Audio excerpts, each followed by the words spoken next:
Hello everyone. तो कैसे हैं आप सब? I hope you are well and your study is also going well.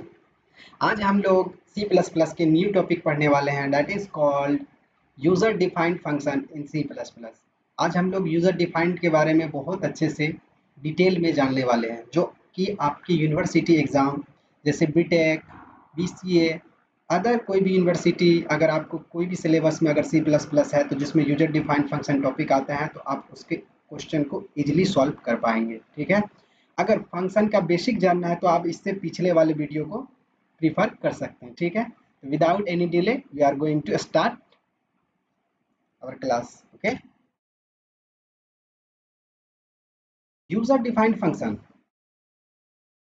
C plus plus में यूजर डिफाइंड फंक्शन वो फंक्शन होता है जिसे यूजर खुद बनाता है। ठीक है, ताकि कोड मॉड्यूलर, मॉड्यूलर का मतलब समझ रहे हैं, कोड छोटा छोटा हो और रीयूजेबल बनाया जा सके। मतलब रीयूजेबल यानी कि कोड को दोबारा यूज किया जा सके। ठीक है, यह प्री डिफाइंड होता है, मतलब ये प्री डिफाइंड जैसे कि सॉरी फॉर इट, ये प्री डिफाइंड जैसे स्क्वायर पावर फंक्शन से अलग होते हैं, मतलब ये प्री डिफाइंड से अलग होते हैं। ठीक है, अब देखो user defined function, what is user defined function. ठीक है, देखो यूजर डिफाइंड फंक्शन ऐसा फंक्शन होता है जो किसी खास टास्क को पूरा करने के लिए यूजर द्वारा बनाया जाता है। मतलब यूजर द्वारा किसी खास टास्क को पूरा करने के लिए बनाया जाता है। जैसे मल्टीप्लिकेशन के लिए अलग हम फंक्शन लिख दिए, पावर को निकालने के लिए अलग मतलब फंक्शन लिख दिए, उसके बाद मल्टीप्लिकेशन के निकालने के लिए अलग फंक्शन लिख दिए, एडिशन करने के लिए अलग फंक्शन लिख दिए। तो वही बोला है, इससे कोड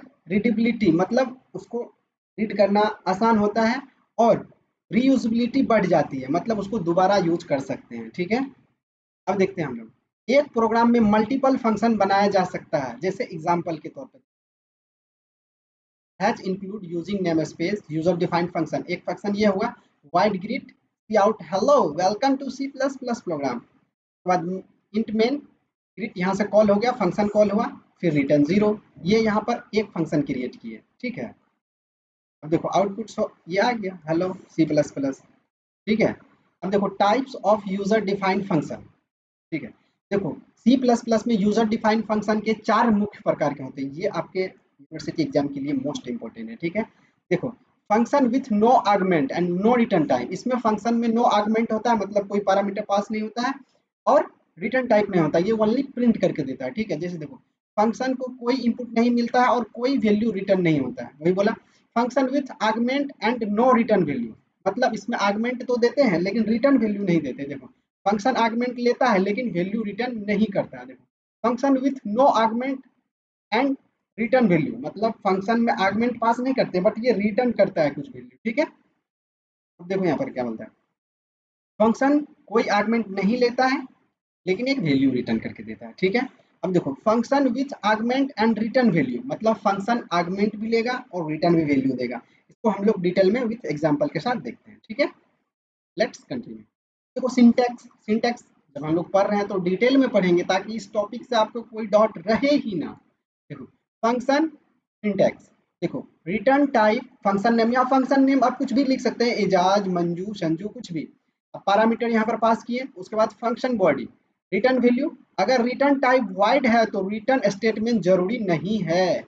अगर वाइड है तो यहाँ रिटर्न लिखना कोई जरूरी नहीं है, ये रिटर्न वैल्यू लिखना कोई जरूरी नहीं अगर वाइड है तो। आगे हम लोग देखते हैं। ठीक है, अब देखो function declaration and definition call. Function declaration मतलब प्रोटोटाइप बताना है ना, हम किस क्या कर रहे हैं, गुना कर रहे हैं कि भाग कर रहे हैं। देखो यह फंक्शन को डिक्लेयर करता है, मतलब बताता है कंपाइलर को। आप इससे पिछले वीडियो में देख सकते हैं, इसको डिटेल में समझाया गया है। ठीक है, देखो इसमें फंक्शन का नाम, रिटर्न टाइप और पैरामीटर डिफाइंड होता है। किसमें? फंक्शन डिक्लेरेशन में। का सिंटैक्स देखो, सिंटैक्स रिटर्न टाइप्स, रिटर्न बताया, फंक्शन का नेम एंड पैरामीटर, हो गया ना तीन चीज। वहीं पर बोल रहे हैं इसमें फंक्शन का नाम, ठीक है, रिटर्न टाइप्स और पैरामीटर डिफाइंड होते हैं। फंक्शन का नाम, फंक्शन का नाम, पैरामीटर एंड रिटर्न टाइप्स। यहाँ पर रिटर्न में ये इंट होगा कि फ्लोट होगा, इंट होगा कि फ्लोट होगा कि चार होगा, ये हमको बताना होगा यहाँ पर। ठीक है, वही को रहा है यहाँ पर, वही कह रहा है यहाँ पर फंक्शन का नेम। ठीक है, अब देखो फंक्शन डिफिनेशन बॉडी। फंक्शन का एक्चुअल इम्प्लीमेंटेशन यही होता है, किसमें, फंक्शन के बॉडी में। जो भी हम मल्टीप्लिकेशन के लॉजिक लिखते हैं या डिवीजन का लॉजिक लिखते हैं तो वो फंक्शन के बॉडी के अंदर होता है। जैसे return type, function name, parameter pass किया, फंक्शन कोड, ठीक है, रिटर्न वैल्यू। अब देखो फंक्शन कॉल यानी कि कॉलिंग फंक्शन, फंक्शन को इस्तेमाल करने के लिए जो कॉल करना जरूरी होता है उसको कहते हैं फंक्शन कॉल। देख दो सिंटैक्स, फंक्शन का नाम लिखे या आर्गुमेंट पास किए वो फंक्शन कॉल हो जाएंगे, ठीक है। अब देखो example of different types of function, function with no argument and no return value. हम क्या बोले थे आपको, एग्जाम्पल के साथ डिटेल में समझने वाले, ठीक है। आपकी यूनिवर्सिटी एग्जाम के लिए ये इनफ है, आपको 100% मार्क्स मिल जाएगा इस टाइप का क्वेश्चन आएगा, तो इससे बाहर क्या ही क्वेश्चन आएगा। देखो hash include iostream using namespace std, user defined function, void greet, cout hello. अब देखो इसमें क्या करा, फंक्शन विथ नो आर्गुमेंट, इसमें आर्गुमेंट पास हुआ, यहाँ पर आर्गुमेंट पास नहीं हुआ, एंड नो रिटर्न वैल्यू, कोई रिटर्न वैल्यू है नहीं, सिर्फ ये प्रिंट करके दे दिया हमको, ठीक है, ओनली प्रिंट। ओके वही बोल रहा है यहाँ पर इंट मेन ग्रेट, कॉल हुआ फंक्शन कॉल, सी आउट, यहाँ रिटर्न में सीधा आउटपुट में हमको क्या देगा, हेलो यूजर, ठीक है। देखो दे दिया ना हमको, इस फंक्शन में कोई इनपुट आर्गुमेंट नहीं लिया गया है और कुछ रिटर्न नहीं किया गया है। तो function with argument and no return value, मतलब आर्गुमेंट तो करेंगे, आर्गुमेंट पास करेंगे लेकिन रिटर्न कुछ नहीं होगा। देखो यहाँ पर function with parameter void addition के लिए इंट ए इंट बी। अब देखो कुछ रिटर्न लिखे यहाँ पर, रिटर्न टाइप कुछ लिखे नहीं ना, सिर्फ सी आउट किया सम ए प्लस बी, सीधा दे देगा, ये कितना हो जाएगा हमारा 5। और यहाँ पर इंट मेन फंक्शन कॉल हुआ। हर एक चीज मैं पॉइंट बाइज पॉइंट लिख के आया हूँ, आप सिंपली वीडियो को वॉच कीजिए और केयरफुल्ली लिसन कीजिए, आप बहुत अच्छे से समझ पाएंगे, ठीक है। देखो यहाँ पर हम फंक्शन कॉल किए, यहाँ पर 5 और 3 पास हुआ और आउटपुट हमको क्या मिल जाएगा 8। जस्ट सी हियर, इस फंक्शन में 2 आर्गुमेंट लिए गए लेकिन कोई रिटर्न वैल्यू नहीं हुआ, रिटर्न वैल्यू हुआ नहीं, रिटर्न वैल्यू कुछ नहीं हुआ, यहाँ पर ओनली हमको रिजल्ट शो हो गया, ठीक है। अब देखो function with no argument and return value, अब देखो hash include using namespace, function return value int get number, ठीक है, रिटर्न 10। अब देखो यहाँ पर रिटर्न वैल्यू दिया और नो आर्गुमेंट भी पास किया। अब देखो int main int num is equal to get number, function call हुआ। अब देखो सी आउट में नंबर, यहाँ पर नंबर जो हम दिया था वहाँ पर रिटर्न जो 10 कर रहा था, देखो आउटपुट में 10 दिखाएगा।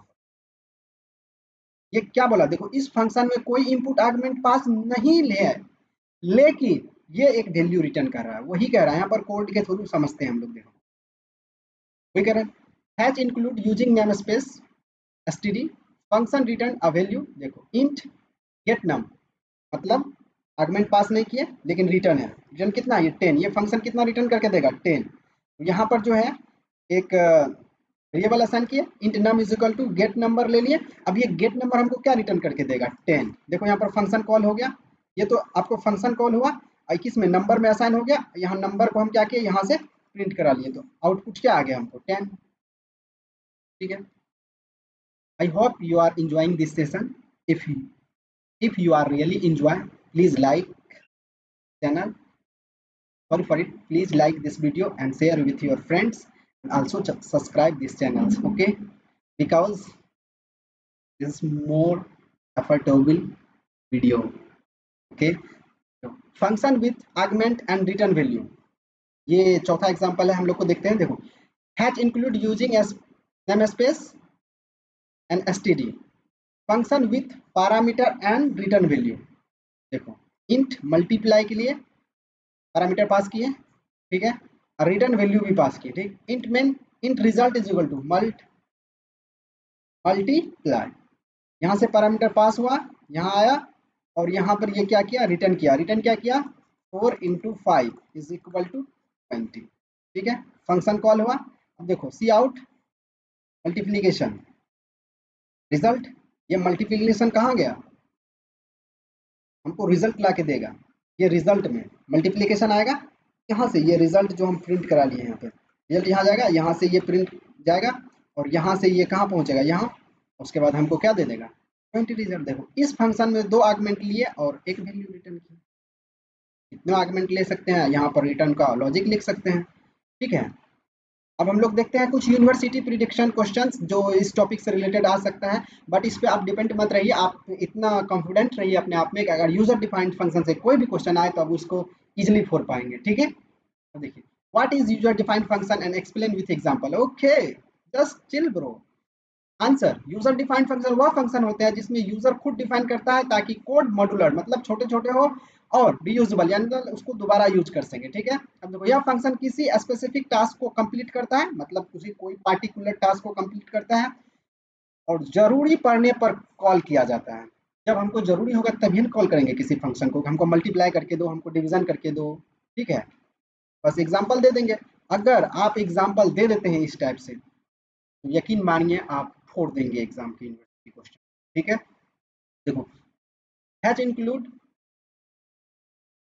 iostream using namespace std void main cout hello welcome to C++। अब देखो int main बस कॉल करा लिया, यहाँ से हो गया, cout हो गया, अब उसको इतना दिखा देना, बस हो गया, बात खत्म। देखो what are the advantage of using function in C++। C++ का जो यूजिंग करते हैं, C++ में जो फंक्शन का यूज करते हैं उसका एडवांटेज क्या है।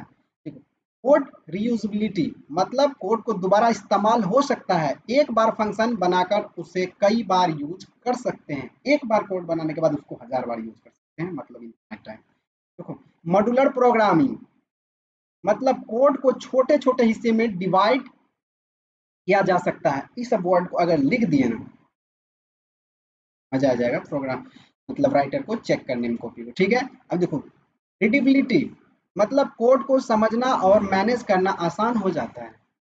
डिबगिंग मतलब कोड के अंदर एरर उरर फाइंड करना इजी हो जाता है। इफिशियंसी मतलब फंक्शन यूज करने से मेमोरी और एग्जीक्यूशन टाइम बचता है। ठीक है, अब देखो explain function prototype with example. Prototype क्या है, मतलब वही डिक्लेरेशन, जब हम फंक्शन डिक्लेरेशन करते हैं। देखो फंक्शन प्रोटोटाइप फंक्शन को डिक्लेयर करने के लिए यूज होता है ताकि कंपाइलर को फंक्शन के बारे में पता चले, मतलब कंपाइलर जाने कि ये क्या काम करेगा, भाई एडिशन करेगा कि सब्ट्रैक्शन करेगा, क्या ये इंट टाइप है कि फ्लोट है कि चार है कि स्ट्रिंग है। ठीक है, अब देखो hash include iostream using namespace function prototype. देखो ये बता दिया इंट इक्वल टाइप का है, इंट टाइप का है मतलब इंटीजर टाइप का है, एडिशन। इंट में cout sum is equal to ये पास होगा यहाँ पर और यहाँ हमको सम करके दे देगा। देखो function definition int a a b pass किया, रिटर्न करके बी दे दिया हमको, यहाँ पर फंक्शन कॉल हुआ, ये यहाँ पर जाके हमको दे देगा आंसर। ठीक है, अब देखो cout sum is equal to 10। Sorry for it, आप इस फंक्शन को यहाँ पर भी लिख सकते हैं, तो कोई दिक्कत नहीं है। ठीक है, अब देखो what is difference between function declaration and function definition. सही बात है, फंक्शन डिक्लेरेशन और फंक्शन डिफिनेशन में क्या होता है, देखो बताते हैं।